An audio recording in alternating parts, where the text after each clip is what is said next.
बच्चों आज हम जानेंगे शून्य के गुण। ठीक है, तो शून्य का सबसे पहला गुण क्या होता है? शून्य को किसी संख्या में जोड़ने व घटाने पर वही संख्या मिलती है। ठीक है, जैसे आप 4 में 0 जोड़ोगे तो क्या मिलेगा? 4। और 4 में से 0 घटाओगे तो क्या मिलेगा? 4। यानी तो 0 को जोड़ना और घटाने से संख्या पे कोई फर्क नहीं पड़ता है। ठीक, अगला इसकी विशेषता है शून्य से किसी संख्या में है ना, किसी संख्या में गुणा करने पर गुणनफल सदैव शून्य रहता है। ठीक है, अगर किसी भी संख्या में हम 0 गुणा करेंगे तो गुणनफल क्या आएगा? क्या आएगा? शून्य आएगा। तो 10 में आपने 0 का गुणा किया तो क्या आ गया? शून्य।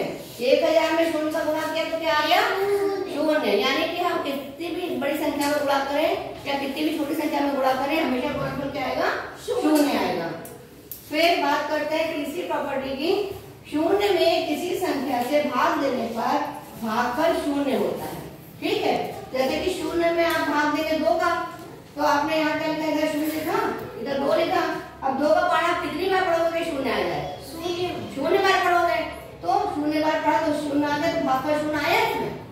तो वही वो कह रहा है कि शून्य में किसी संख्या से भाग देने पर भागफल शून्य होता है, जबकि शून्य से किसी संख्या में भाग देने की संख्या अर्थहीन होती है। जैसे कि अगर कोई इसमें अगर सवाल दिया जाए कि 2 में हम 0 से भाग कर दे, है ना, तो 2 में हम 0 से भाग करेंगे तो क्या हमारे पास कोई ऐसी गिनती है जिसमें हम गुणा करके 0 का 2 ले आए? ऐसी कोई गिनती तो है नहीं, क्योंकि किसी भी गिनती में हम 0 को गुणा करते तो हमें 0 मिलता है, तो इसको भाग देने का मतलब कुछ है नहीं। ठीक है, यानी हम शून्य से किसी भी संख्या में भाग नहीं दे सकते।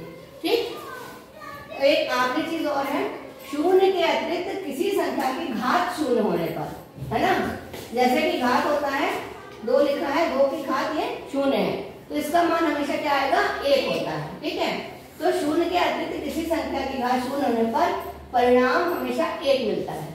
अगर 2 की घात शून्य है तो भी 1 मिलेगा, 3 की घात शून्य है तो क्या मिलेगा? 1 मिलेगा, और 25 की घात शून्य है तो भी क्या मिलेगा? 1 मिलेगा। अब जानते हैं कि 1 के गुण। ठीक है, तो 1 का सिर्फ एक ही गुण है कि 1 से किसी भी संख्या में गुणा करने पर संख्या का मान नहीं बदलता है। ठीक है, जिस संख्या में हम 1 से गुणा करेंगे वही संख्या मिल जाएगी। जैसे कि अगर हम 25 में 1 का गुणा करेंगे तो क्या मिलेगा हमें? 25। 1000 में 1 का गुणा करेंगे तो 1000। यानी कि 1 से किसी भी संख्या में अगर गुणा करेंगे तो संख्या नहीं बदलेगी, वही संख्या गुणनफल के रूप में मिल जाएगी। तो ये क्लियर हो गया सबको?